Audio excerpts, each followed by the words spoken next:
19 daerah se-Jawa Timur yang melaksanakan pilkada memasuki tahapan DPT dari perbaikan DPS yang diplenokan KPU di sejumlah daerah yang melaksanakan pilkada. Bawaslu sebagai mitra sejajar KPU dalam melakukan pengawasan serta penindakan pelanggaran di beberapa daerah menemukan kejanggalan, termasuk pemilih siluman yang ditemukan oleh Bawaslu di Pinjadan, juga pemilih ganda sebagaimana KPU lainnya yang sudah masuk di tahapan kampanye. Komisi Pemilihan Umum Daerah Kabupaten Tuban menggelar daftar pemilih tetap dalam pemilihan serentak lanjutan Bupati dan Wakil Bupati tahun 2020 Rabu siang. Rapat terbuka ini diikuti jajaran KPUD Tuban dan Bawaslu Tuban, Forkopimda, serta perwakilan tim sukses pasangan calon Bupati dan Wakil Bupati. Plenonya diawali dengan pembacaan hasil rekapitulasi daftar pemilih tingkat kecamatan ini awalnya berjalan lancar. Namun saat pembacaan hasil rekapitulasi kecamatan Banjar dan Kerek menuai protes dari salah satu perwakilan tim sukses pasangan calon. Perwakilan tim ses nomor urut 2 atas nama Zainal ini mempertanyakan adanya perbedaan data yang diterima di tingkat kecamatan dengan hasil yang dibacakan. Meski telah dijelaskan bahwa pasca rekapitulasi daftar pemilih di tingkat kecamatan, jajaran KPUD mendapat saran perbaikan dari Bawaslu.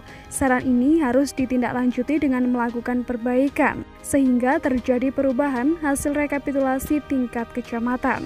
Padahal hasil rekapitulasi telah diberikan kepada perwakilan tim sukses yang menghadiri rapat pleno di kecamatan masing-masing. Namun tim sukses pasangan calon masih tetap tidak puas dengan alasan yang diberikan KPUD maupun Bawaslu.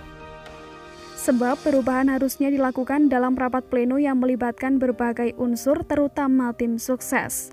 KPUD bersama Bawaslu dianggap telah melakukan penggantian data hasil rekapitulasi kecamatan tanpa melibatkan tim sukses.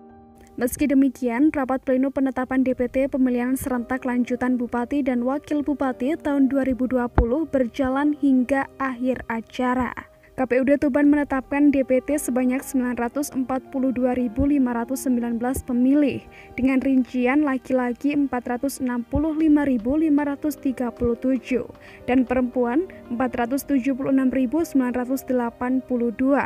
Sementara jumlah TPS juga mengalami penambahan dari semula 2.236 menjadi 2.237 TPS.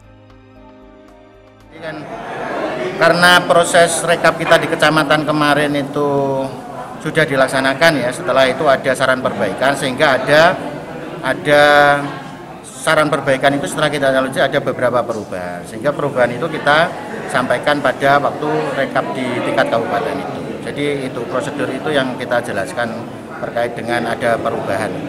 Nggak ada persoalan Pak ya berarti Pak? Ya, jadi tadi sudah kita lihat bersama, jadi setiap kecamatan sudah menyampaikan dan Panwasam juga sudah diberikan kesempatan, semuanya tidak ada tanggapan terkait rekap ini. Pak, jika nanti setelah penetapan DPT ini ada pemilih yang belum masuk di dalam DPT ini, prosesnya nanti seperti apa? Oh ya, jadi DPT ini meskipun sudah ditetapkan, masyarakat tidak usah khawatir kalau memang ada yang belum masuk di DPT, karena di PKPU kita, di peraturan PKPU kita ada prosedur istilahnya DPTB, yaitu daftar pemilih tambahan. Daftar pemilih tambahan itu adalah pemilih yang belum masuk DPT, kemudian masih ditemukan pasca penetapan, itu masih akan didata oleh teman-teman petugas kita di desa, di kecamatan, dimasukkan ke DPTB. Sehingga di DPTB itu nanti masyarakat bisa menggunakan hak pilihnya.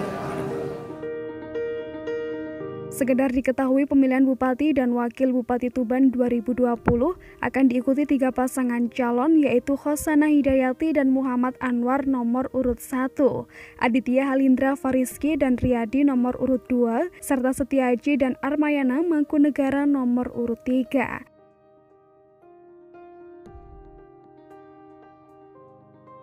Tim Liputan GPA News Tuban, Jawa Timur.